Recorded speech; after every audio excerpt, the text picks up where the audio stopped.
성도님들, 참 다재다능한 분으로 목사님이면서도 영문학 교수님이면서 또 시인이셨던 헨리 반 다이크라는 분이 계셨습니다. 이분이 쓰신 만약 모든 하늘이 햇빛으로만 뒤덮였다면 이라는 시가 있는데요, 이 시간 제가 이 시를 한번 읽어드리겠습니다. 하늘에 온통 햇빛만 가득하면 우리 얼굴은 시원한 빗방울을 한 번 더 느꼈으면 하죠. 세상이 음악으로만 가득 차면 우리 가슴은 끝없이 이어지는 노래 속에 가끔은 한순간에 달콤한 침묵을 갈망하죠. 삶이 언제나 즐거우면 우리 영혼은 권태로운 웃음에서 벗어나 조용한 슬픔의 품속에서 쉬길 원할 거예요. 내용을 설명하면 이렇습니다. 우리가 살아가는 온 세상이 따뜻한 햇빛만으로 가득하길 바라지만 실제로 그렇게 된다면 언젠가는 시원하게 내리는 비를 그리워하게 될 것이라고. 또 우리는 늘 듣기 좋은 음악을 바라지만 때로는 고요함을 원할 것이라고. 그리고 우리는 언제나 즐거운 인생을 바라지만 때로는 조용히 쉬는 것을 원할 것이다 라는 거죠. 그러므로 성도님들, 때로는 우리 인생에 비가 내려야 우리 인생이 사막이 되는 것을 막을 수 있습니다. 때로는 눈물을 흘려야 우리의 영혼이 고갈되는 것을 막을 수 있고요, 또 때로는 고요 속에서만 더 깊은 묵상을 할 수 있는 법입니다. 그러므로 하나님께서 우리 인생 중에 맑은 날과 더불어 흐린 날을 주시는 것, 즐거움과 함께 슬픔을 주시는 것, 축복된 인생 가운데서도 고난의 길을 걷게 하신 것, 이것에는 다 이유가 있는 법이죠. 그래서 오늘은 하나님께서 주시는 고난에 대한 해석에 대해서 설교를 하려 하는데요, 성도님들, 보통 하나님에 대한 이 성향을 잘 모르시는 분들은 신앙을 오로지 행복과 축복의 통로로만 생각을 합니다. 내가 복 많이 받고 내가 행복하기 위해 하나님을 믿는다는 거죠. 그러다 보니 이런 분들은요, 하나님을 권선징악의 하나님으로 잘못 알고 계십니다. 이게 참 고치기 어려운 건요, 우리가 어릴 때부터 신에 대한 개념을 권선징악으로 일종의 세뇌를 당해왔기 때문인데요, 그러다 보니 우리는 은연중에 이렇게 생각을 합니다. 어려움이나 슬픔이나 질병이 찾아오면 내가 뭘 잘못해서 하나님이 화가 나신 걸로, 반대로 좋은 일을 만나면 내가 뭘 잘해서 하나님을 기쁘게 한 걸로 이렇게 해석을 해버리더라라는 겁니다. 하지만 신앙의 연륜이 있으신 우리 성도님들은 다들 잘 아시겠죠? 하나님을 잘 믿는다고 해서 진짜로 모든 일에 만사형통합니까? 진짜 모든 일에 만사형통하셨습니까? 아닙니다. 하나님을 잘 믿어도 얼마나 많은 고난과 시련을 겪어야 하는지 모릅니다. 오히려 때로는 하나님을 잘 믿기 때문에 겪어야 하는 고난과 시련도 있습니다. 그래서 내 주를 가까이 하게 함은 십자가 짐 같은 고생이다 라고 찬송하지 않으셨습니까? 물론 하나님께서는요, 인간의 죄와 잘못에 대해서 벌하실 때도 있습니다. 하지만 그런 벌은 형벌의 의미보다는 회초리에 가깝죠. 마치 부모가 곁길로 잘못 가는 자녀에게 바르게 살라고 회초리를 들듯이 말입니다. 그러니 정상적인 부모와 자녀 관계에선 자녀들도 다 압니다. 잘 압니다. 지금 우리 부모님이 내가 미워서 이러는 것이 아니라 나로 바른 길을 가려고 그렇게 나를 사랑해서 그러는 거다라는 걸 다 안다는 겁니다. 즉 하나님께서도 역시 우리가 잘못했을 때 망하게 하려고 벌을 내리시는 것이 아니라 정말 바른 길을 가기를 바라는 간절한 마음에서 그러신다라는 거죠. 그러므로 우리 인생에 일어난 고난이나 시련도 이런 연장선상에서 이해하고 해석해야 하는 겁니다. 그래서 시편 66편 10절 말씀에 보면 하나님이여 주께서 우리를 시험하시되 우리를 단련하시기를 은을 단련함 같이 하셨으며 라고 말씀합니다. 즉 우리에게 고난이나 시련을 주는 것은 바로 무엇 때문에? 우리를 은과 같이 단련하기 위해서라는 것입니다. 그러므로 성도님들, 고난과 시련의 시간이 우리에게 왔을 때 우리가 해야 할 가장 중요한 것은 바로 하나님의 마음을, 하나님의 의도를 정확히 이해하고 파악하는 것입니다. 왜냐하니 고난의 의미를 바르게 해석할 때에만 우리는 그 고난의 시간을 디디고 일어나 정금처럼 나올 수 있기 때문입니다. 또한 시련의 이유를 바르게 해석할 때만 우리는 그 시련의 시간을 우리 인생의 디딤돌로 삼을 수 있기 때문입니다. 그렇지 않다면 고난은 내 인생의 걸림돌이요, 시련은 내 인생의 장애물을 받게 되지 않기 때문입니다. 결국 고난과 시련이 내 인생의 디딤돌이냐 아니면 걸림돌이냐, 이것을 결정하는 것은 하나님의 뜻, 하나님의 의도를 파악하는 것에 달려있다라는 겁니다.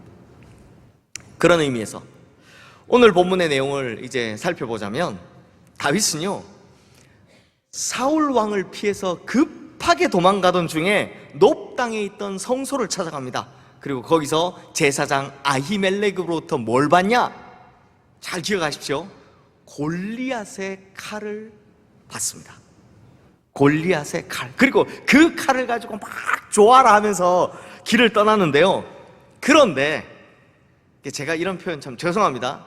그런데 다윗이 정신이 나갔는지 아니면 사울이 너무 급박하게 쫓아오다 보니까 다급해서 정신을 못 차렸는지 하여튼 무슨 의도였는지는 모르는데 그 다음 어디로 도망을 가느냐? 오늘 보면 10절 말씀해 보시듯이 가드라는 곳으로 도망을 갑니다. 가드가 어디냐? 성도님들, 블레셋이라는 나라는요 5개의 도시로 이루어진 국가거든요. 옛날 그리스 생각하시면 됩니다. 5개의 도시 국가인데 그 5개의 도시 중 하나가 바로 가드입니다. 그러니까 지금 적국인 블레셋으로 갔다라는 거죠. 아니 뭐 다급하니까 적국인 블레셋의 가드에 가서 망명을 요청했다, 뭐 그래도 이 정도는 이해할 수 있습니다. 그런데요 지금 다윗이 뭘 들고 갔다고요? 골리앗의 칼입니다. 그러면 골리앗은 어디 출신일까요? 골리앗은 어느 나라 사람입니까? 블레셋. 그 중에서도 바로 이 가드 사람입니다. 그러니까 가드 사람의 자랑이었던 골리앗을 쓰러뜨린 다윗이 그것도 지금 골리앗의 칼을 들고 어디로 갔다? 감히 가드로 망명하러 갔다라는 겁니다. 한마디로 정신 나간 거죠.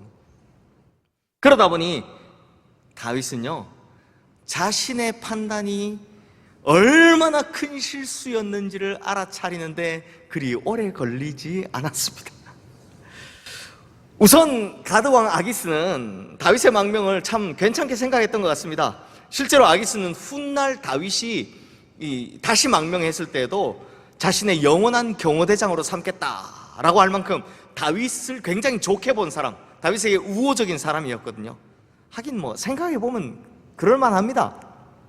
적국의 유능한 장군, 적국의 가장 위대한 장군 다윗이 자기에게 투항했다. 이게 얼마나 더 홍보 효과가 좋겠습니까? 이것보다 더 좋은 홍보 효과를 누릴 만한 게 있을까요? 나의 치세가 이 정도다, 홍보하기 딱 좋죠. 그런데 문제는 아기스의 신하들이었습니다. 아기스의 신하들이 다윗을 보고 발칵 뒤집어진 겁니다. 왕이시여, 이 사람이 누군지 모릅니까? 이 사람이 바로 우리 장수 골리앗을 죽인 그 사람이라는 걸 벌써 잊으셨습니까? 이 사람은 우리 군대를 쳐서 이스라엘 백성들에게 사울보다 더 큰 칭송을 받던 자입니다 라면서 막 왕에게 항명을 하는 겁니다. 그 말을 옆에서 가만히 듣고 있던 다윗이 이제서야 아차 싶은 겁니다. 야, 이거 내가 잘못 왔구나 싶은 거죠. 야, 이대로 가다가는 나에게 주어지는 것이 죽음밖에는 없겠구나. 이제 곧 내 목이 성벽에 걸려서 엄청난 홍보 효과를 누리겠구나 라는 걸 그때서야 알아차린 겁니다. 그러자 다윗은 어쩔 수 없이 진짜 살기 위해서 비빌 언덕을 하나 찾습니다. 그게 뭐냐? 바로 미친 척이었습니다. 오늘 본문 13절 말씀 한번 보십시오. 함께 읽겠습니다. 그들 앞에서 그의 행동을 변하여 미친 체하고 대문짝에 그적거리며 침을 수염에 흘리매. 그러니까 우리가 지금까지 위대한 인물로 알고 있던 다윗, 그것도 완전 용감무쌍한 장수로 알고 있던 그 다윗이 지금 살려고 뭘 한다고요? 침을 막 질질 흘리는데, 이게 수염이 있으니까 수염에 침을 막 묻혀가면서 대문짝에다가, 성경에 기록이 없어서 그게 뭐 손톱으로 긁었는지 등짝으로 긁었는지는 잘 알 수가 없지만 하여튼 그걸로 막 그 대문짝을 벅벅 긁고 있었다라는 겁니다. 미친 채 하는 거죠. 아니, 조금까지만 해도 멀쩡했던 사람이 갑자기 미친 채를 하니까 이걸 누가 믿어줄까 싶지만, 제 생각에는 이걸 누가 믿냐 싶은데 다행히도 다윗의 연기력이 무척이나 뛰어났던 것 같습니다. 배우 다윗이었던 것 같습니다. 그러니 거기 있던 사람들이 싹 다 속은 거죠. 그러자 아기스 왕이 말하기를, 아니 블레셋에 미치광이가 없어서 내가 이 미친놈을 또 받겠느냐 라면서 오늘 본문의 이야기가 끝이 납니다. 그래서 다윗은 이 미친 척 덕분에 살았고 다시 이스라엘 땅으로 들어가 아둘람 굴로 피신을 했다라고 합니다. 우리 성도님들 혹시 흑역사라는 말 아십니까? 흑역사 무슨 뜻입니까? 정말 기억하기도 싫은, 지우고 싶은 과거를 말하는 거죠. 그러면 혹시 이불킥이라는 말도 아십니까? 이불킥 뭡니까? 그 흑역사, 몹시도 기억하기 싫은 그 흑역사가 떠오르면 아이고 그때 내가 왜 그랬을까 하는 민망함에 혼자 이불 속에서 발차기를 시전한다. 그래서 그걸 이불킥이라고 합니다. 아마 다윗은요, 오늘 본문의 이 이야기, 즉 흑역사가 떠오를 때마다 혼자 집에서 이불킥을 시전했을 겁니다. 그만큼 다윗에게 이 사건은요, 정말로 기억하고 싶지 않은 과거, 그야말로 이불킥을 시전하는 흑역사일 텐데, 그런데 다윗은 이 사건을 두고 이후에 오히려 시를 한 편 씁니다. 그게 바로 시편 34편인데요. 그래서 이 시편 34편을 보면 다윗이 기억하고 싶지 않은 과거에 대해서 어떻게 받아들이고 있는지, 또 그것으로부터 어떤 영향을 받았는지에 대해서 잘 기록하고 있는데, 지금 화면에 뜬 시편 34편 19절에서 20절 말씀 우리 함께 읽겠습니다. 의인은 고난이 많으나 여호와께서 그의 모든 고난에서 건지시는도다. 그의 모든 뼈를 보호하시며 그 중에서 하나도 꺾이지 아니하도다. 성도님들, 다윗이 블레셋으로 가고 미친 척을 하고 하는 이 모든 일들을 왜 했을까요? 왜? 이유는 간단합니다. 살아보려고 했던 겁니다. 보십시오. 먼저 고향인 이스라엘을 떠나서 굳이 적국인 블레셋까지 갔던 것은 살아보려고 갔던 겁니다.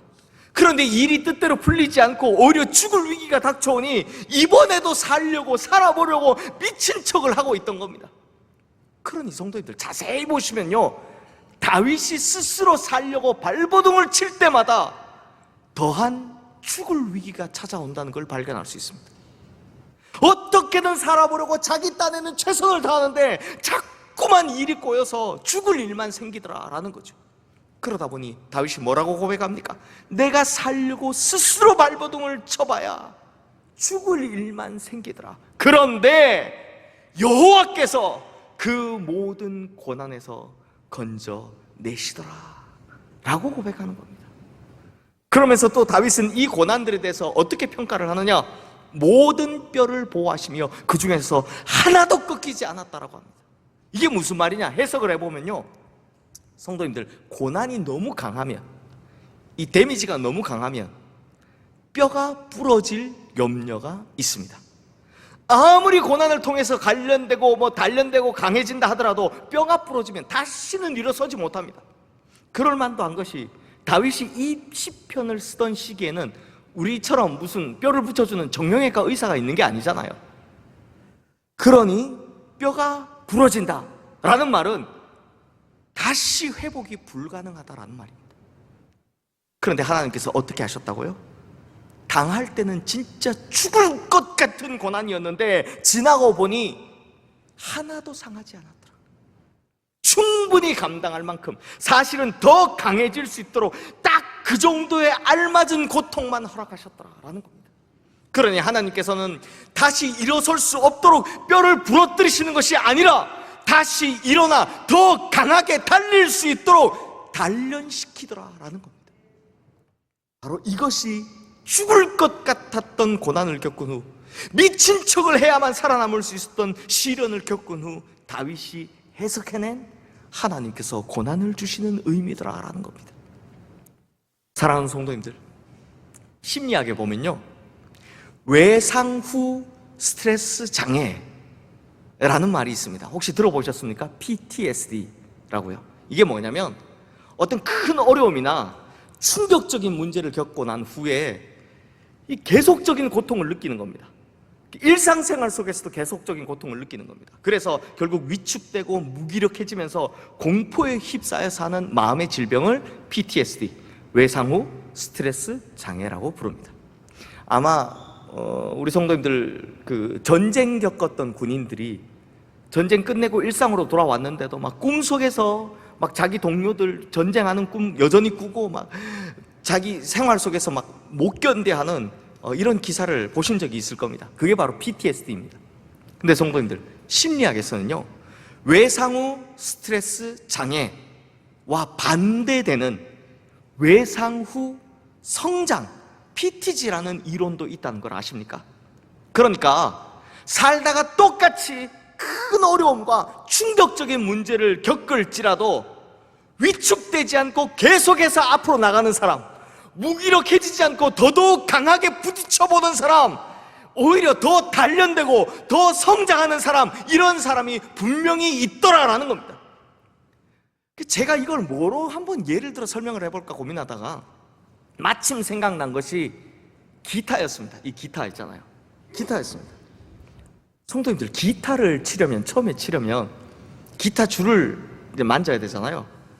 아주 날카롭고 가늘면서도 팽팽하게 당겨진 쇠줄, 이 쇠줄을 약한 그것도 왼손 끝마디로, 손가락 마디 끝으로 눌러야 합니다. 그러니까 쇠줄을, 탱탱한 쇠줄을 이 약한 피부로, 손가락 피부로 눌러야 소리가 나는 겁니다.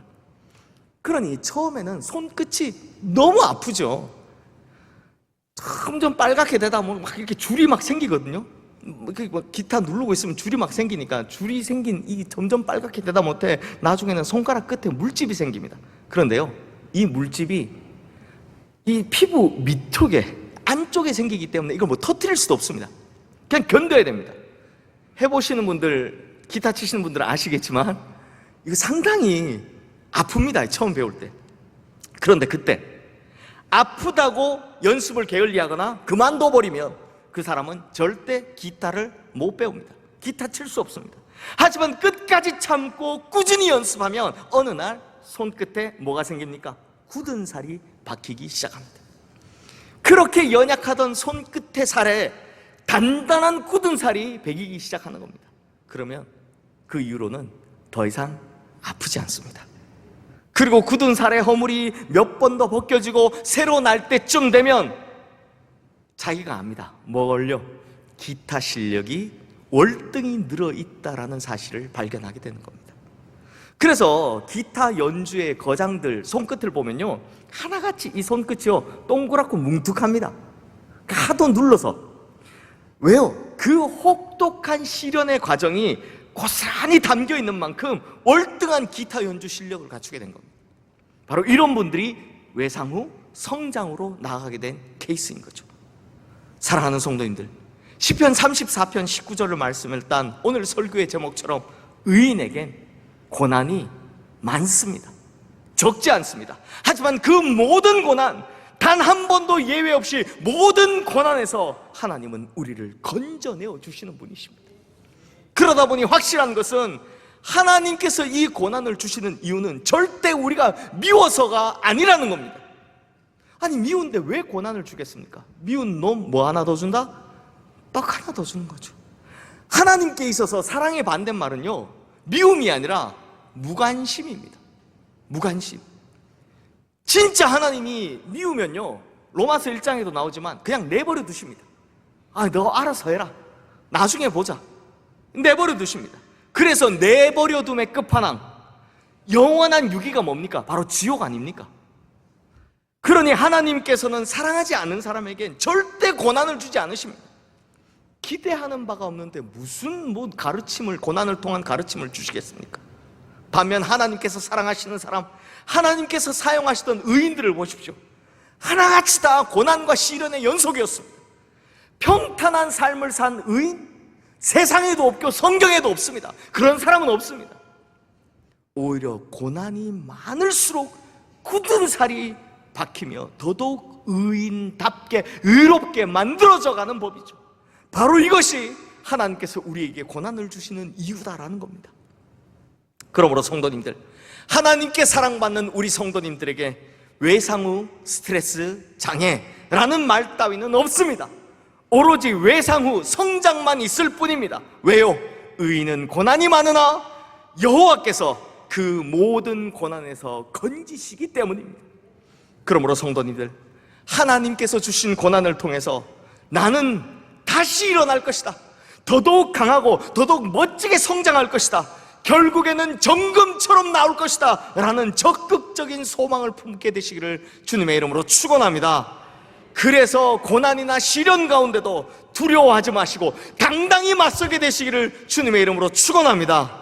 그러면 의인은 고난이 많으나 하나님께서 그 많은 고난 중에서 우리를 능히 건져내어 주실 줄로 믿습니다.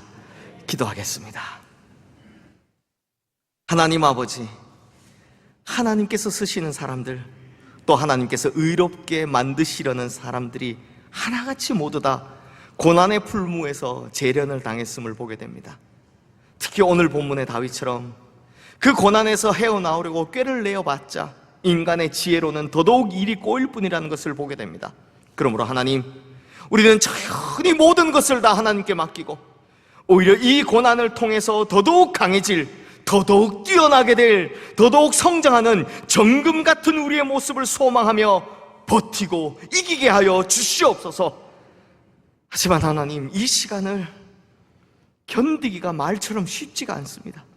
그러니 하나님께서 고난 중에 부르짖는 우리의 소리를 하나도 놓치지 않고 다 들어주시고, 심지어 다 아뢰지 못할지라도 우리가 처한 모든 형편을 하나도 빠짐없이 세밀히 세세히 다 살펴주시옵소서. 그래서 결국에는 우리가 정금같이 하나님 앞에 서게 하여 주시옵소서. 우리 주 예수 그리스도 이름으로 기도드리옵나이다. 아멘.